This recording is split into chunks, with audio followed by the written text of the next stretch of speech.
Tuhan Yesus dan semua kita berkata, Amen. Alright, silakan duduk saudara. Ingat, kita adalah spesies yang baru. Kita spesies yang baru. Dan karena kita spesies yang baru, Anda harus menyadari kita juga punya DNA yang berbeda. Dan yang sama adalah kepala. Kalau kita ini tubuhnya, maka kepala ini yang punya DNA yang sama dengan kita. Dan ini hanya terjadi di dalam Yesus Kristus. Di luar ini, kita akan terima supply yang salah, yang akan berakibat fatal dalam kehidupan kita. Nah, mari kita teruskan lagi. Coba lihat dalam Yohanes pasal yang ke-7, ayat 37 sampai dengan ayat yang ke-39. Yohanes 7 ayat 37 sampai dengan ayat yang ke-39. Yohanes 7 ayat 37 sampai dengan 39. Dan pada hari terakhir, yaitu pada puncak perayaan itu, Yesus berdiri dan berseru, "Barang siapa haus, baiklah ia datang kepadaku dan minum. Barang siapa percaya kepadaku, seperti yang dikatakan oleh kitab suci, dari dalam hatinya akan mengalir aliran-aliran air hidup. Yang dimaksudkannya ialah roh yang akan diterima oleh mereka yang percaya kepadanya. Sebab roh itu belum datang karena Yesus belum dimuliakan." Nah, perhatikan saudara. Tadi saya berkata bahwa supply kita harus dari kepala, yaitu dari Yesus sendiri. Karena hanya pribadi ini yang punya DNA rohani yang cocok dengan kita. Hubungan kita dengan Tuhan adalah hubungan yang sifatnya intim. Nah, perhatikan. Kalau kita haus, dia berkata, dan percaya, maka dari dalam hatinya, bahasa Inggrisnya out of his belly, dari dalam perutnya akan mengalir aliran apa? Air hidup. Kata perut, kata hati di sini sebetulnya dalam bahasa aslinya dari kata koilia. Dan kata ini sebetulnya artinya womb atau kandungan. Nah, perhatikan saudara. Kandungan ini tempat apa? Hah? Bayi loh, bukan gado-gado. Bayi. Nah, sekarang kita bisa punya analogi yang luar biasa. Kalau kita menempel dengan Tuhan, ya, jangan berpikir dunia ya, berpikir rohani ini. Kalau kita nempel dengan Tuhan, hubungan kita dengan Tuhan yang intim, pergaulan dengan Dia yang sangat dekat, itu akan menghasilkan sesuatu di dalam kandungan rohani kita. Banyak orang memimpikan perkara besar lahir lewat hidupnya. Itu hanya bisa dimulai ketika kita secara pribadi punya hubungan yang mesra, yang intim, dalam persekutuan yang terus-menerus dengan Yesus Kristus Tuhan. Nangkap ya? Jadi ini pengertian keindahannya, karena kalau ketika Paulus bicara soal hubungan suami istri, dia berkata, rahasia ini besar. Yang kumaksudkan ialah hubungan siapa? Kristus dan jemaatnya. Nangkap ya?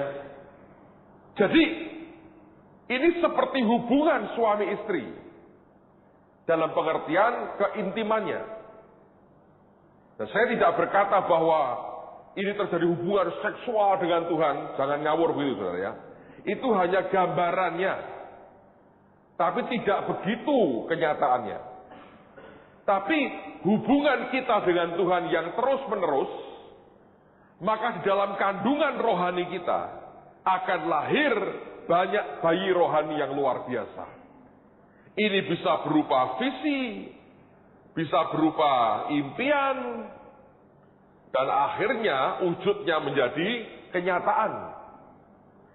Semakin kita bergaul dengan Tuhan, semakin kita akrab dengan Dia, semakin kita dekat dengan Tuhan, maka hidup kita, kandungan hidup dan hati kita akan makin banyak diisi dan dipenuhi dengan kehendaknya. Sehingga satu kali kelak, maka dalam hidup kita akan lahir perkara-perkara rohani seperti bayi-bayi rohani yang akan membawa perubahan-perubahan besar dalam hidup orang di sekitar kita. Mengapa orang percaya harus punya hubungan yang begitu intim dengan Tuhannya? Oleh karena kalau kita ingin melahirkan perkara besar dalam hidup kita, itu hanya bisa dimulai ketika terjadi hubungan yang dekat antara kita dengan Yesus kita. Ini yang Paulus katakan digambarkan sebagai hubungan suami istri. Ketika dia berkata soal suami istri, dia berkata, rahasia ini besar. Dan yang kumaksudkan ialah hubungan Kristus dan jemaatnya.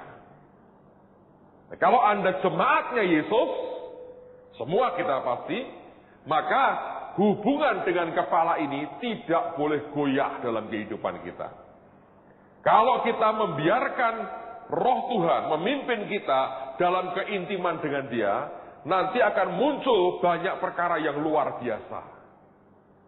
Saya pernah cerita kepada saudara, berkali-kali berbagai proyek yang Tuhan berikan terakhir ini untuk dikerjakan, itu lahir daripada hubungan dekat dengan Tuhan.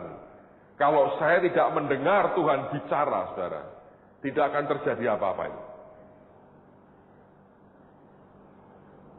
Radio itu cuma satu kata dia berkata, buat, jadi. Luar biasa. Holy Stadium itu satu kata lagi. Dia bilang, mulai melangkah. Jadi. Kalau saya nggak dengar itu, ini nggak ada nih. Nggak ada. Terakhir beli tanah 9.000 lebih itu, teman-teman, senggolnya. Suruh bertindak. Ngerti maksudnya apa? Lah, menjalin hubungan seperti itu loh, saudara. Yang dibutuhkan semua kita. Kalau tidak, ini nggak terjadi apa-apa. Seperti suami istri ya, ketika mereka pisah atau cerai, bisa hamil nggak istrinya? Hah? Kenyataannya, bisa. Anak haram tapi. Pasti bukan dari benih suaminya. Tapi normalnya, kalau ini pisah, masing-masing benar atau tetap bersiteguh tidak nyeleweng, istri ini tidak akan bisa hamil. Karena tidak terjalin hubungan intim dengan suaminya. Demikian juga kita dengan Kristus. Kalau hati dan hidup kita menjauh terus dari Dia, ya sampai kapanpun, tidak akan pernah kita bisa mendapatkan sesuatu dari Tuhan kita. Jelas? Makanya, sebagai orang percaya, sebagai hamba Tuhan, Anda harus perhatikan level hubungan kita dengan Tuhan. Dengan demikian, maka apapun yang kita jalin dengan Dia, kelak akan melahirkan perkara rohani. Sekarang lihat di 1 Korintus 15 ayat yang ke-58. 1 Korintus 15 ayat yang ke-58. 1 Korintus 15 ayat 58. Karena itu saudara-saudaraku yang kekasih, berdirilah teguh, jangan goyah, dan giatlah selalu dalam pekerjaan Tuhan. Sebab kamu tahu bahwa dalam persekutuan dengan Tuhan, jerih payahmu tidak sia-sia. Nah, perhatikan. Kita ini boleh berjerih payah. Oke? Jerih payah. Tapi harus di dalam apa? Persekutuanmu dengan Tuhan. Kalau ini hilang, jerih payahmu sia-sia. Sebab jerih payah yang di luar persekutuan dengan Tuhan, itu lahirnya daging, saudara. Tapi kalau jerih payah dalam persekutuan dengan Tuhan, yang muncul adalah dalam kandungan rohani kita akan keluar bayi-bayi rohani. Dan ini perkara-perkara besar yang Tuhan sanggup berikan di dalam kehidupan kita. Ini, saya teringat sekian tahun yang lalu, waktu itu saya lagi tidak ke kantor, lagi off. Dan hari sebelumnya ada Dr. Larry Lee datang ke Semarang. Saya terjemahkan beliau. Terus kemudian hari berikutnya saya lelah sekali, saya tidak ke kantor. Sore itu lagi olahraga saya, naik sepeda muter di kompleks perumahan tempat kami tinggal. Zaman itu saya hanya punya mobil satu, mobil Panther merah, saya masih ingat itu. Dan itu pun mobil gereja sebetulnya. Bukan mobil pribadi, tapi gereja yang minta saya, ini sebagai mobil dinas lah pada waktu itu. Nah, anak-anak sudah makin gede dan mereka butuh les.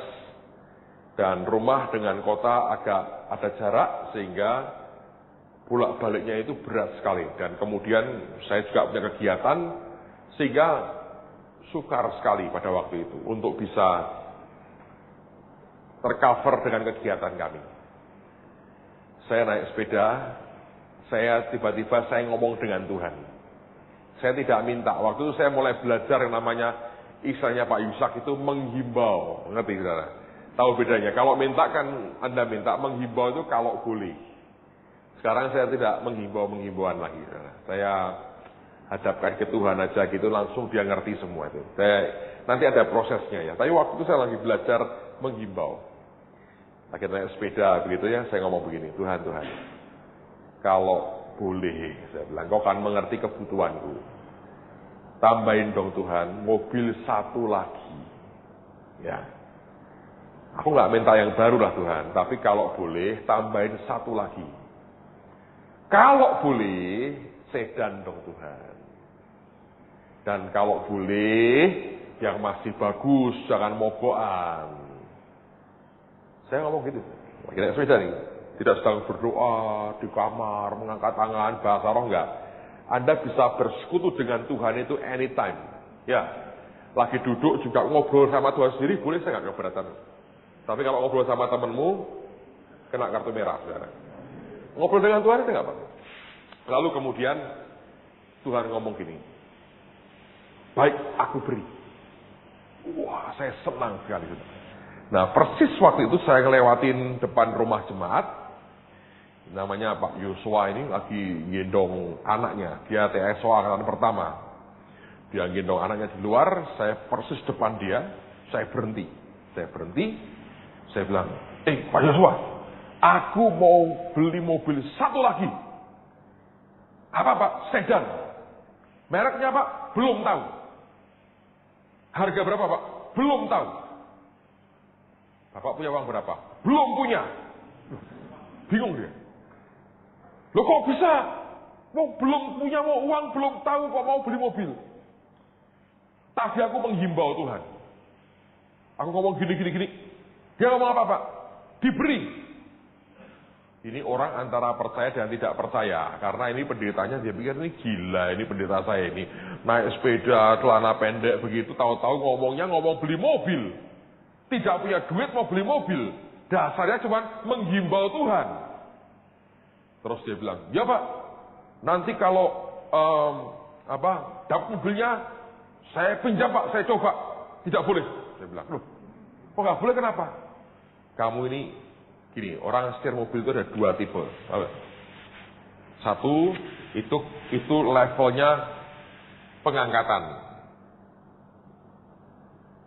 Yang kedua, cara kebangkitan. Di mana Pak bedanya? Kalau pengangkatan begini, Anda nyetir hati-hati. Sampai Yesus datang belum mati. Sehingga engkau diangkat. Yang kedua, ngawurnya luar biasa. Palang kereta itu sudah turun, tetap disikat. Satu kali mati sebelum Tuhan datang, ngalami kebangkitan. Nah Ini dua cara. Dan beliau termasuk yang kedua. Itu palang kereta sudah turun, saudara. Dia sikat. Itulah gaya kebangkitan. Berani mati. Toh nanti dibangkitkan lagi. Dengan mobil berantakan. Lah dia gaya begitu. Saya bilang, mobilku tidak boleh. Karena apa? Mobilmu sudah nangis lapor ke saya. Pindah owner aja, milih pemiliknya aku pindah. Sudah menderita mobilmu. Dia ketawa. Terus saya balik ke rumah. Nggak sampai 2-3 hari. Cepat sekali. Satu pagi, saya ini lagi makan pagi di rumah. Istri saya lagi turun nganterin anak sekolah. Dan saya besoknya mau ke Jakarta sebetulnya. Karena ada teman datang, Josh Otis yang punya Voice of Hope, yang punya radio di Palau itu. Dia datang, saya mau antar sampai ke Jakarta. Nah, waktu itu saya lagi makan pagi, ada teman telepon saya. Pak lagi ngapain? Makan pagi. Wah, berkat datang di waktu pagi. Kenapa? Aku disuruh Tuhan ini berkati kamu. Wah, saya kalau sudah begitu tidak berani mencegah, saudara. Sebab itu kan kehendak Tuhan, loh ya toh. Siapakah kita berkata, jangan dong. Tuhan mau begitu kok kita mencegahnya, loh ya kan. Saya bilang silahkan. Saya kirimi 20 juta ya Pak. Ya, saya bilang. Dia kirimi saya uang 20 juta. Wah, saya ngomong begini, ini dia. Awan sebesar telapak tangan sudah timbul dari laut. Wah, saya bilang, beres ini. Istri saya pulang, saya bilang, aku mau beli mobil. Apa? Sedan. Apa? Belum tahu. Punya uang nggak? Mulai. Tadi pagi ini ada orang telepon mau kirimi aku 20 juta. Nah, itu apa cukup beli mobil 20 juta? Pokoknya Tuhan sudah bertindak. Aku kayak Elia saja. Begitu lihat awan begitu, Raja Ahab tak beritahu. Cepat pergi pulang. Kenceng keretanya, tarik kenceng katanya. Nanti kalau enggak hujan, kamu terhalang hujan. Jadi saya sudah mulai melihat bertindak. Besok aku ke Jakarta, saya mau sekaligus cari mobil. Nah, waktu itu Pak Mulyadi Rumah Damai belum pindah Semarang. Masih kerja di ITC, dia tinggal di mana? Di Kelapa Gading. Nah, sampai di sana saya telepon Pak Mul, saya bilang, Pak, saya temenin cari mobil di Jakarta. Kita putar-putar di Jakarta, saudara. Sampai tengah hari nggak dapat. Ini nggak dapat. Tapi Pak Mul tidak tanya saya, Bapak punya uang berapa? Nggak tanya. Juga saya tidak ngomong ke dia, saya punya uang berapa. Kenyataan saya punya uang berapa? 20 juta. Kira-kira tengah hari, istri saya telepon. Di handphone saya. Dia bilang, Tuhan luar biasa. Ada orang hari ini kirimin kita uang 60 juta. Wih, jadi saya punya berapa? 80 juta. Lumayan, saudara. Wow, lumayan ini. 80 juta. Waduh, saya bilang, wah, gagah nih. Saya bilang, Tuhan, gua mesti tunggu lagi atau enggak nih? Dia bilang, cukup. Memang aku kirimi kamu 80 juta. Putar. Tidak dapat barang. Menjelang sore, Pak Mul ngomong sama saya, Pak, kalau Bapak mobil Mazda mau enggak? Saya belum tahu tuh mobil genit sekali. Katanya Pak Yuel, Mazda, itu genit sekali. Saya baru tahu Pak Yuel yang ngajari saya, gara-gara dia pakai mobil Mazda. Itu mobil paling genit itu Mazda, saudara. Ya. Paling rohani itu Mercy. Mercy seat, itu ruang maha suci. Oh. Paling alkitabiah itu BMW. Behold my word. Yang susah itu espas. Susah itu.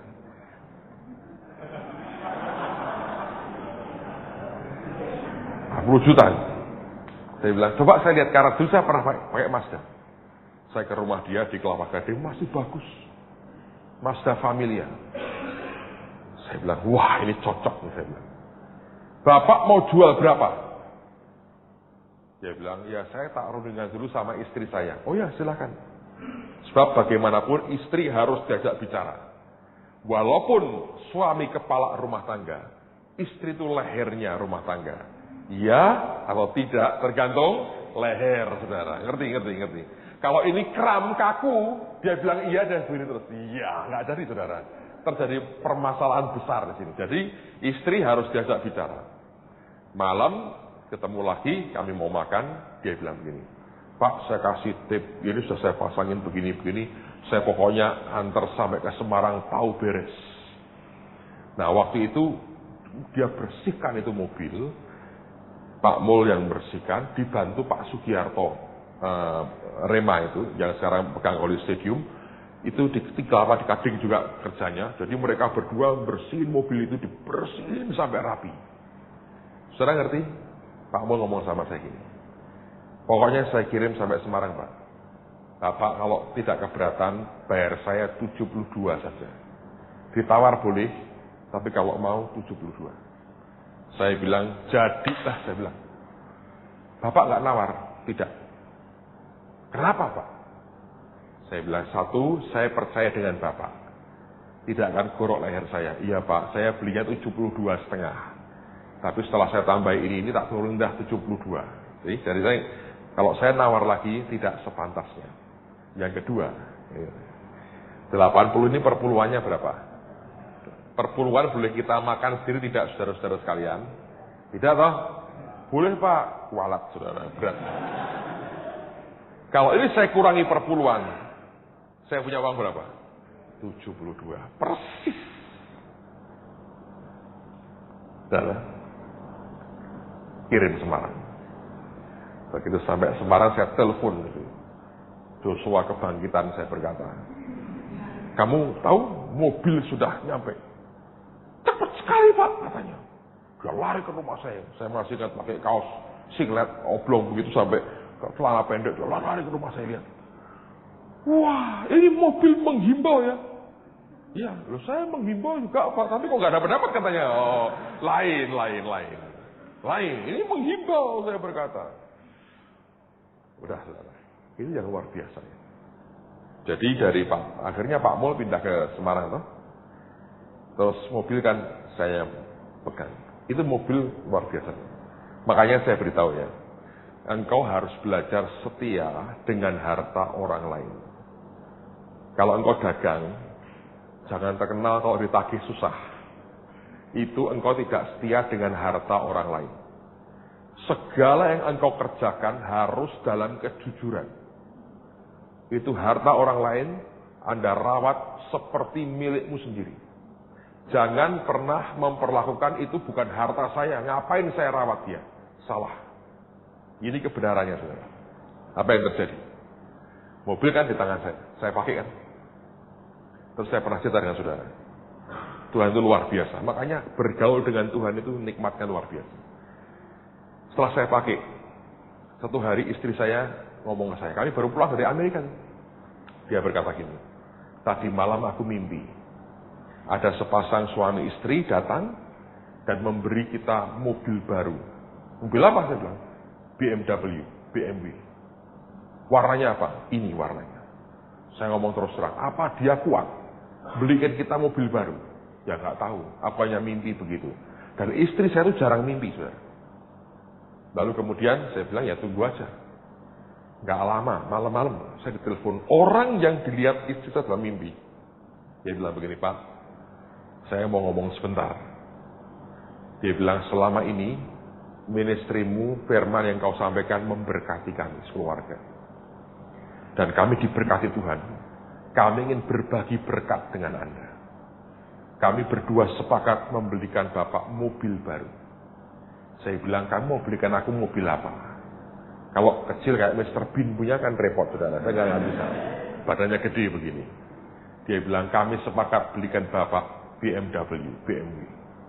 Saya kaget, saudara. Karena ini yang dilihat istri saya dalam mimpi. Tapi saya ngomong terus terang, berat buat hati saya terima mobil itu. Anda tahu kenapa? Kalau saya di Jakarta, teman saya banyak pendeta naik BMW. Kalau Anda di daerah begini, kesepian seorang diri.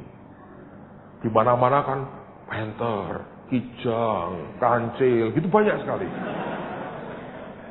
Bebek, angsa, gitu banyak. Tapi kalau BMW, Anda lonely, kesepian. Tidak ada teman. Ini grup. Panther, Kijang, saling makan dan gitu kan. Kalau Anda BMW sendirian, kesepian saya. Walaupun enak, tapi kesepian. Berat buat saya untuk langsung mengiyakan, itu berat, saudara. Nah, apa yang terjadi? Saya bilang, apa kamu kuat beliin saya? Dia bilang, Bapak tidak tahu, kami diberkati. Saya bilang, tunggu dulu ya. Aku mau doa dulu. Tidak langsung, amin, haleluya. Oh, tidak, saudara. Saya hitung betul, saya berkata, saya mau doa dulu. Saya ngomong sama istri saya. Wah, mimpimu jadi kenyataan. Lu kok bisa? Terus saya cerita gini. Terus kamu ngomong apa? Aku berat untuk terima. Nah, waktu itu saya lagi mau bangun rumah tanah yang tambahan di sebelah saya. Mau saya bangun, tak gedein rumah saya. Saya waktu itu masih kurang uang. Kalau di US kan itu kira-kira $9.000 waktu itu. Kurang lebih ya. Ya kira-kira 90 juta lah kira-kira. Saya masih kurang uang segitu. Kalau saya mau bangun rumah waktu itu. Dan saya kurang uang segini. Saya bilang, wah berat buat aku untuk terima. Apa kita minta mentahannya saja? Sebagian tak suruh pakai bangun, sebagian tak beli mobil lain yang tidak usah BMW. Ya toh, yang lebih simple. Kelihatan biar agak rendah hati sedikit gitu ya. Tapi sebenarnya sungkan saya pakai itu. Jadi saya bilang, sudahlah kita ke Amerika dulu, karena mau ke Amerika lagi. Dan nanti kita sambil berdoa. Udah kami ke Amerika. Saya diundang oleh John Evans ini, sharing di gereja dia. Jadi dia khotbah, saya disuruh bersaksi. Sama istri saya maju ke depan, di depan jemaatnya dia. Saya bersaksi apa yang Tuhan kerjakan dan sebagainya. Begitu mau turun, Brother John itu ngomong sama saya, Pastor Petrus, tunggu sebentar katanya. Di depan mimbar, di depan semua orang lain. Waktu aku dengar kamu datang ke sini, Tuhan bicara kepada saya bahwa aku mesti memberkati kamu. Dia kasih saya uang kontan dalam amplop besar. Dia bilang, ini ada berkat buat kamu, $10.000. Zaman itu mirip sekarang ini, hampir 10.000, 100 juta rupiah. Lumayan saudara ya. Makan Indomie berapa tahun itu? Sampai rambut kita kayak Indomie semua, nggak habis tuh. Iya kan? Luar biasa, $10.000 itu. Saya kaget dikasih duit segitu banyak. Terus saya duduk, selesai itu sambil bengong saya. Istri saya berkata gini, kamu kan bilang butuh 9.000. Dikasih Tuhan kan? Karena 10.000 per bulan berapa? $1.000. Per bulan boleh dimakan tidak? Tidak boleh. Kembalikan ke Tuhan. Jadi bagian saya berapa? 9.000. Semua reason, alasan saya ditutup saudara. Lalu setelah itu, ya pulang. Nah, waktu pulang saya tetap tidak telepon dia. Saya bilang, saya nggak mau telepon. Pokoknya masih berat hati saya sebetulnya. Lalu Bu Elizabeth itu telepon. Ya, yang pernah ngajar saudara. Nah, istri saya ngomong gini, Elis doain suamiku dong. Kenapa? Tin katanya. Terus dia cerita, dia sungkan untuk terima. Terus Bu Elis ngomong gini, beritahu Pak Petrus ya, suruh terima itu berkat Tuhan. Dia berkata, aku pernah ngalami, dia bilang. Ada orang ngasih aku Mercedes Benz. Aku minta mentahannya. Orang Indonesia suka mentahan ya saudara. Kita ini karena tukang masak ya. Jadi kalau dimasakin matang itu kita nggak suka. Kita tukang masak dengan selera masing-masing. Jadi kalau dikasih itu mesti mentahannya yang diminta. Heran. Dan kemudian dia bilang, aku bagikan ke hamba-hamba Tuhan desa. Sampai habis. Tidak $1 pun aku makan sendiri. Sekian bulan kemudian, ada orang ngasih aku Mercedes lagi. Luar biasa. Lalu kemudian waktu aku berdoa, Tuhan berkata, kamu tidak boleh terima Mercedes itu. Dia bilang, kenapa Tuhan? Karena kamu perlakukan pemberianku yang pertama seperti itu. Engkau tidak boleh nikmati mobil itu. Lalu dia ngomong begini, kalau kamu ini baru pulang dari luar negeri, ya toh? Terus kemudian kamu ini beli oleh-oleh yang bagus untuk anakmu. Ketika di tangannya dia langsung dibagi-bagikan di tangannya di kampung. Kamu sebagai orang tua marah atau bangga? Kamu kan dikasih untuk anakmu. Ada waktunya pemberian itu untuk dibagikan ke yang lain. Tapi ada waktunya orang tua membelikan untuk anaknya menikmati. Dia bilang, aku nyeselnya bukan karena mersinya. Karena aku ini hamba Tuhan, aku nggak cari materi. Tapi aku nyeselnya, kenapa aku tidak bisa ngerti hati Tuhan yang pengen memberkati dan membahagiakan anaknya. Dia bilang, terima Tina. Kamu tidak pernah minta, kamu diberi mimpi. Orang yang sama memberi, nikmati saja. Lalu saya dengar begitu, kayak bertampar hati saya. Saya bilang, Tuhan, aku salah. Baik, aku terima. Tapi aku tidak mau telepon orangnya. Dikira nagih. Kalau memang dari engkau, biar dia telepon sendiri. Enggak lama, 1-2 hari telepon. Dia berkata gini, jadi mau yang warna apa? Langsung saya bilang, silver metallic, saya berkata. Langsung datang mobilnya. Itu TSO angkatan kedua, saya masih ingat. Mobilnya masuk di garasi saya. Nah, tapi sebelum peristiwa itu terjadi, saya ini berdoa sebetulnya. Ngomong begini, Tuhan, ini mobil genitku ini untuk kemana nih? Mazda ini ya lah. Ini mobil ini tak kemanain. Kalau engkau beri aku BMW, ini tak kemanain mobilku. Otak manusia biasa berkata, jual dong Pak. Uangnya masukkan di bank. Saya nggak terbiasa begitu. Yang saya tahu semua yang Tuhan berikan itu cuma titipan. Saya cuma pengelola. Aku mesti kembalikan ke dia yang dia mau apa. Saya lagi ngomong, saya terus terang ya, tanya itu di WC. Nggak dalam ruang doa, di WC. Yang muncul wajahnya Pak Sugiarto. Saya bilang, suruh ngasihin dia. Saya ngomong sama istri saya, aku doa kok dapat penglihatan begini. Nah, ini orang yang bantuin Pak Mul bersihkan mobil itu sebelum dikirim ke Semarang. Saya kaget, saya bilang, oke, kalau begitu. Begitu mobilnya datang, BMW-nya datang, ini mobil lah, kasihkan Pak Sugi. Lalu kemudian, nggak lama setelah datang mobilnya, saya telepon Jakarta. Beliau masih di Jakarta waktu itu. Saya bilang, Pak, tolong ke Semarang secepatnya. Lu kenapa? Mazda saya, Tuhan bilang, buat Bapak. Kaget ya. Dia ngomong begini, Pak, Tuhan suruh kami doa puasa beberapa hari. Dan tadi pagi dia berkata, selesai. Doa puasa keluargamu selesai. Aku memberkati kamu. Kok Bapak telepon suruh ngambil Mazda? Jadi dia naik kereta sama istrinya. Dia ke Semarang, Pak serahin. Nikmati Pak berkat Tuhan. Itu mobil, dia dulu buka depot di Kelapa Gading. Ditaruh di luar. Tiap orang makan, dia duduk, dia bilang, lihat mobil itu, mobil saya. Siapa yang kasih? Tuhan. Lewat siapa? Pendeta. Lu kok bisa? Dia cerita, semua orang diberkati. Suatu hari, saya dengan Pak Mul ke Jakarta. Pak Sugi masih di Jakarta waktu itu. Pak Mul sudah pindah ke Semarang. Nah, besok Pak Mul akan sharing dengan Anda banyak tentang ministry dan hidupnya. Bagus sekali. Lalu kami pergi ke sebuah tempat. Pak Sugi yang antar kami berdua. Jadi, bekas owner mobil itu 2, dan owner yang baru. Reuni dengan mobil ini, saudara. Bayangin. Kita ketawa, kita berkata, ini mobil bekasnya Pak Mul, bekas saya, sekarang Bapak yang pakai. Kami ketawa. Itu mobil, serahkan. Saya nggak merasa apa-apa. Karena itu memang merupakan milik siapa? Tuhan, saudara. Waktu kita bangun Holy Stadium, Pak Sugi ngomong gini. Di hati ngomong gini. Ini mobil gandengannya sama BMW-nya Pak Petrus Agi. Kalau itu lepas, ini mobil lepas. Waktu saya bilang, BMW ku tak serahkan Tuhan. Dia bilang, Mazda ini juga buat Tuhan. Serahkan sekalian. Sekarang dia naik Panther. Lebih gagah, tadinya gedit, jadi garah, jadi keren. Ya. Tapi saudara, serahkan Tuhan.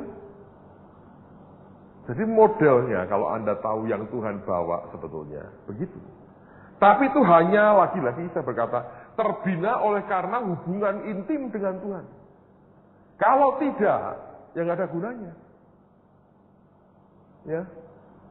Jadi kalau kita bisa jalin hubungan seperti ini dengan Tuhan, ya luar biasa. Itu yang Tuhan mau sebetulnya. Simple. Kalau Anda bisa meneliti dan Anda ngalami, Anda mastering sesuatu. Dan saya bebas cerita begini, kenapa? Karena di gereja kami ini pendeta sistemnya digaji, salary.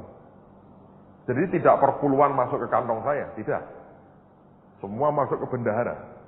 Semua pendeta di gereja kami dapat fixed salary, gaji tetap. Nah, kalau Tuhan memberikan lewat sumber lain, nggak masalah kan? Tidak ada orang komplain.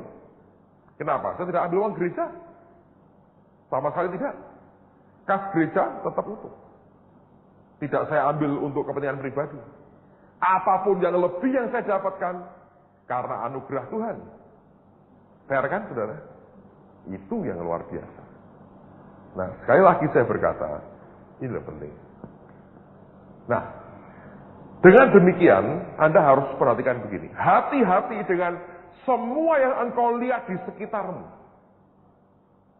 Kalau kita intim dengan Tuhan, engkau akan mendapatkan semua penglihatan, semua yang engkau perlu lihat, yang rohani, yang dari Tuhan. Karena kita harus menyadari bahwa apapun yang kita izinkan masuk dalam kehidupan kita, itu akan mempengaruhi nanti outputnya, keluarnya seperti apa. Dalam kitab Kejadian, tidak usah kita buka ya, pasal 30 kalau nggak salah, ada sebuah peristiwa yang menarik sekali. Saya cerita aja buat saudara, perhatikan. Yakob kerja dengan pamannya Laban. Yakob itu tukang tipu, kerjanya kepada jagoan nipu. Orang nabur itu nuai. Dia nipu, dia juga ditipu. Mau kawin sama Rachel, kasih Lea dulu. Ya, orang nggak ngerti apa-apa, paginya, ya keliru ini Lea. Protes, boleh kerja lagi 7 tahun sama aku. Ya, kawin dulu, kasihkan Rachel, kerja lagi. Selama kerja tidak dibayar,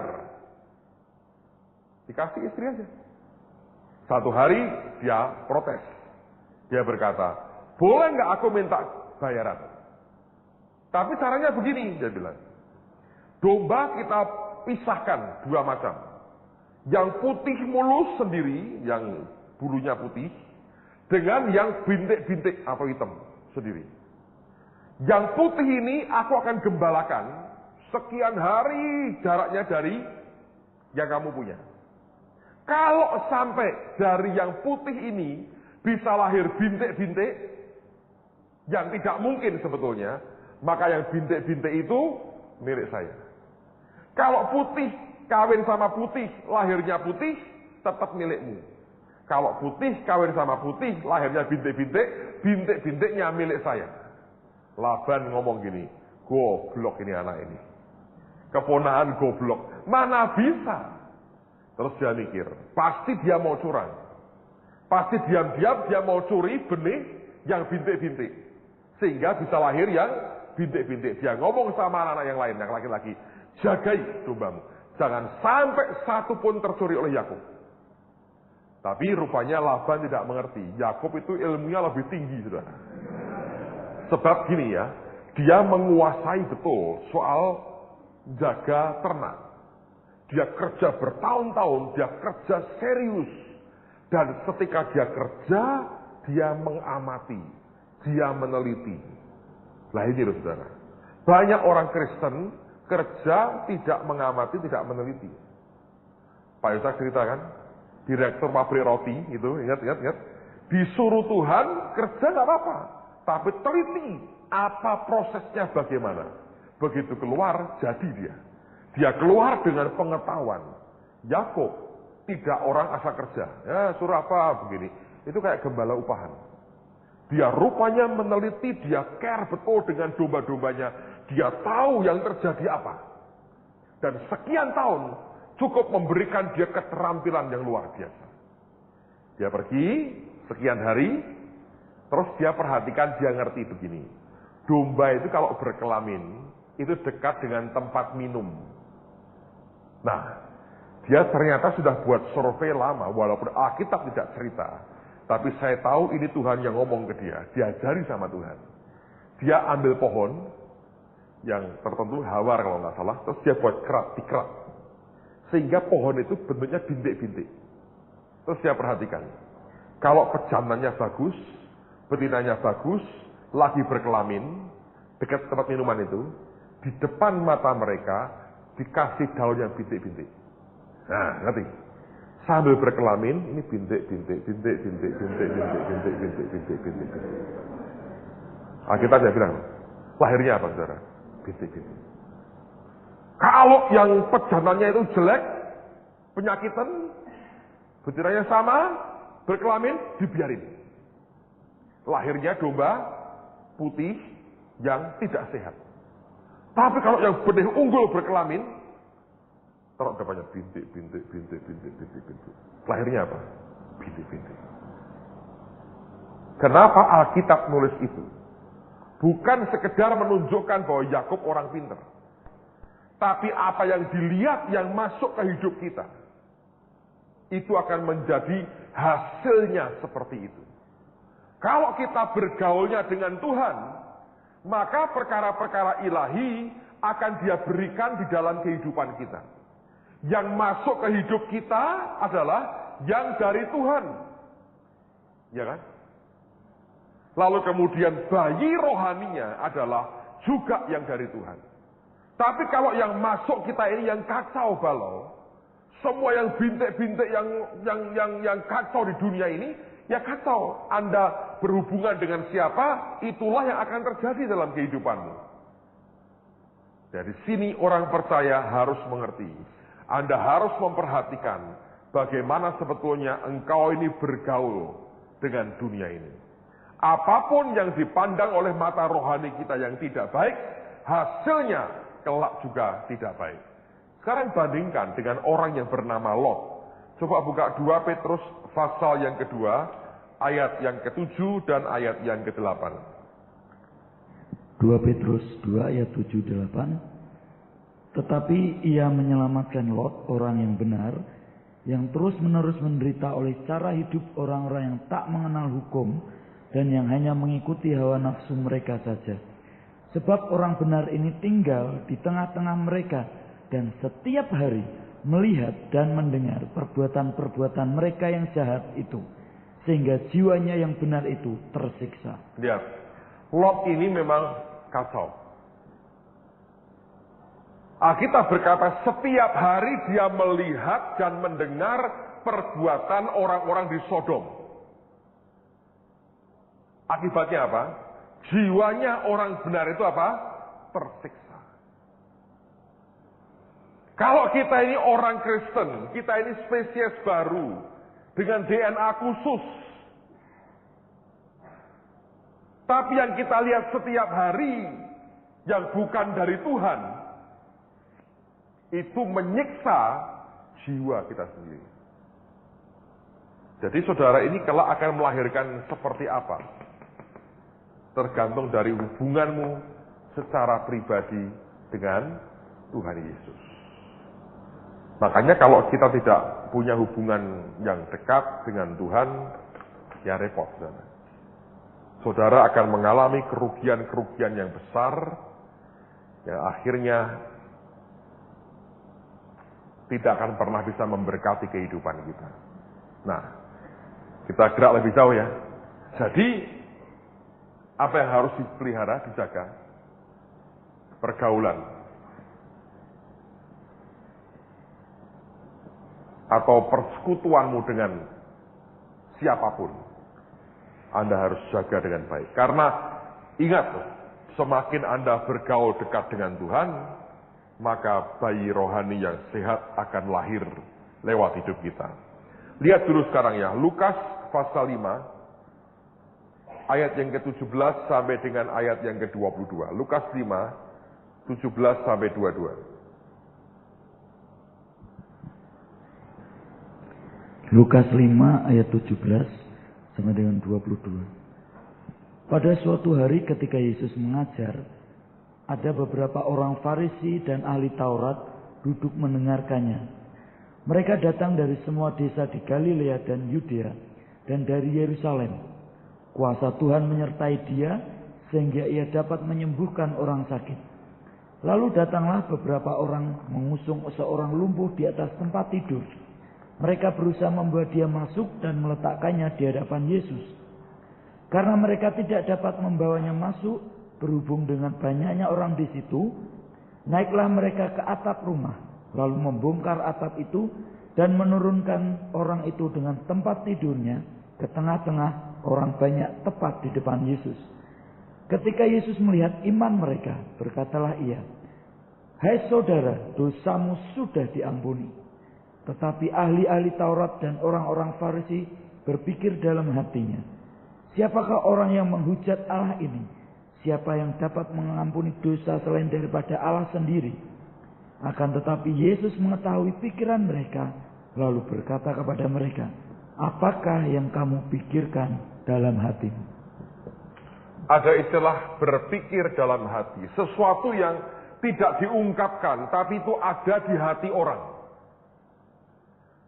Nah, Alkitab mengatakan Yesus mengerti pikiran mereka. Bahasa Inggrisnya, Jesus was aware in his spirit. Rohnya itu sadar.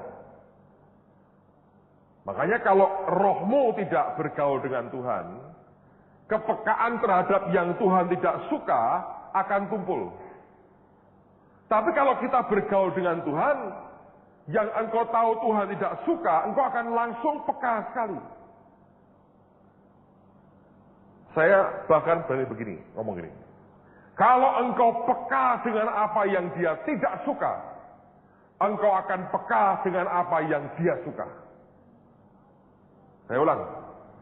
Kalau engkau peka dengan apa yang Tuhan tidak suka, saudara akan peka dengan apa yang dia suka atau yang dia mau. Simpel kan, saudara? Banyak orang berkata, "Pak, saya ingin peka dengan suara Tuhan." Apakah engkau sudah cukup peka dengan yang dia tidak ingini? Alkitab mengatakan, Jesus was aware in his spirit. Rohnya itu tanggap, dia berkata, ada perkataan di hati yang meragukan yang aku buat. Terutama ketika dia berkata, "Dosamu diampuni." Ada penolakan, itu Anda berasa. Ada orang berkata, "Pak, dari mana saya tahu bergaul dengan siapa yang salah?" Dari rohmu Anda bisa nangkap. Apakah orang ini haus lapar akan Tuhan? Apakah dia orang rohani atau dia orang yang menentang kehendak Tuhan? Rohnya seperti apa? Engkau bisa berasa. Ya. Dan makin engkau dekat dengan Tuhan, saudara makin berasa. Nah, saya tidak menganjurkan langsung bereaksi berlebihan. "Minggir dari aku." Enggak usah. Itu konyol, saudara. Anda masih bisa bertindak sopan tanpa menyinggung orang lain, tapi tanpa juga membiarkan dirimu dikitari oleh orang-orang yang rohnya memang Tuhan tidak suka. Oleh karena hidup mereka, sikap hati mereka, yang saya yakin bukan itu yang Tuhan mau. Karena saya pernah ngalami, saudara. Dan ini kadang-kadang kita dihadapkan pada kondisi yang beratnya luar biasa. Dan kadang-kadang tidak bisa berbuat apa-apa. Satu hari saya lagi ada kebaktian begitu. Nah, saya tidak tahu bahwa setelah saya nyampaikan firman, akan muncul paduan suara hamba-hamba Tuhan yang juga akan memuji Tuhan. Saya lagi ngomong pesan Tuhan, selesai hadirat Tuhan mulai manis. Tiba-tiba saya nggak tahu ya. Saya merasa, loh kok hilang nih hadirat Tuhannya. Kok nggak terasa apa-apa. Saya berasa, aduh ada yang, atau hilang gitu. Ketika saya buka mata, saya kaget sekali. Di sekitar saya itu sudah penuh dengan orang mau menyanyi paduan suara. Saya bilang, "Tuhan, kok begini kenapa?" Dia bilang, "Mereka hati mereka tidak berpaut kepadaku. Aku tidak bisa dengan orang yang hatinya tidak berpaut kepadaku." Tapi saya nggak bisa ngapa-ngapain. Saya nggak bisa berkata, "Menyingkirlah daripadaku." Enggak. Marah ya. Ya saya bilang, ya sudah Tuhan. Apalagi yang bisa saya kerjakan. Dia bilang, nothing. Memang segitu aja jatahnya. Tapi saya ngalami berkali-kali juga. Ya, jadi Yesus itu rohnya aware. Oke, ayat terakhir sebelum kita selesai. Markus 6, sekarang ayat yang pertama sampai dengan ayat yang ke-6a. Markus 6, ayat 1 sampai ayat yang ke-6a. Markus 6, ayat 1. Kemudian Yesus berangkat dari situ dan tiba di tempat asalnya, sedang murid-muridnya mengikuti dia. Pada hari Sabat, ia mulai mengajar di rumah ibadat, dan jemaat yang besar takjub ketika mendengar dia, dan mereka berkata, dari mana diperolehnya semuanya itu? Hikmat apa pula yang diberikan kepadanya? Dan mujizat-mujizat yang demikian, bagaimanakah dapat diadakan oleh tangannya?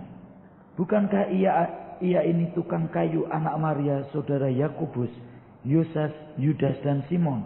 Dan bukankah saudara-saudaranya yang perempuan ada bersama kita? Lalu mereka kecewa dan menolak dia. Maka Yesus berkata kepada mereka, seorang nabi dihormati di mana-mana, kecuali di tempat asalnya sendiri, di antara kaum keluarganya dan di rumahnya. Ia tidak dapat mengadakan satu mujizat pun di sana kecuali menyembuhkan beberapa orang sakit dengan meletakkan tangannya atas mereka. Ia merasa heran atas ketidakpercayaan mereka. Perhatikan kata dia tidak dapat, bukan tidak mau. Tidak dapat mengadakan mujizat kecuali menyembuhkan beberapa orang sakit. Oleh karena penolakan. Jadi kalau nanti Anda bergaul dengan Tuhan lebih lagi, engkau akan diberi kepekaan oleh Tuhan. Sampai seberapa? Kalau Anda nanti ya, lihat ya, saya ngalami ini. Setiap kelompok itu berbeda kemampuan nyerap firman-Nya. Saya kalau diundang ke kelompok A gitu ya, dari penyembahan waktu naik mimbar, saya bisa ngerti, saya bisa ngukur kok. Oh, mereka hanya bisa terima sekian. Kalau saya ajari sampai dalam percuma. Sekian. Ini ada kelompok lain yang bisa banyak sekali. Apapun dia telan. Ada yang sangat cetek sekali. Dan biasanya itu nyiksa hati saya. Saya bilang, kamu kok hanya bisa terima segini? Yang dialami Yesus di Nazaret, mereka lihat, ini kan anak Yusuf Maria. Ini kan ngerti, ini kan manusia biasa. Mereka kecewa dan menolak dia. Tuhan tidak dapat mengadakan mujizat. Dalam hidupmu kelak, bergaul dengan Tuhan akan membuat engkau dilengkapi. Tidak berarti Anda bisa sembarangan. Lalu kasar sikapmu, seenaknya menghakimi orang. Tetap minta kebijaksanaan Tuhan. Pengertian dari Tuhan. Aku mesti bersikap seperti apa Tuhan. Nah, kalau semua kita seperti itu, maka kandungan rohani kita akan sehat. Ada banyak bayi rohani yang akan dihasilkan. Ingat, Anda dan saya spesies baru, jadi DNA yang khusus. Hanya Yesus yang bisa supply yang terbaik buat kita. Amen? Ayo berdiri sama-sama.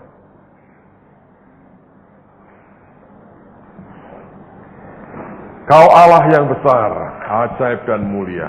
Kau Yesus yang selalu membuatku terpesona. Hanya terpesona dengan Yesus.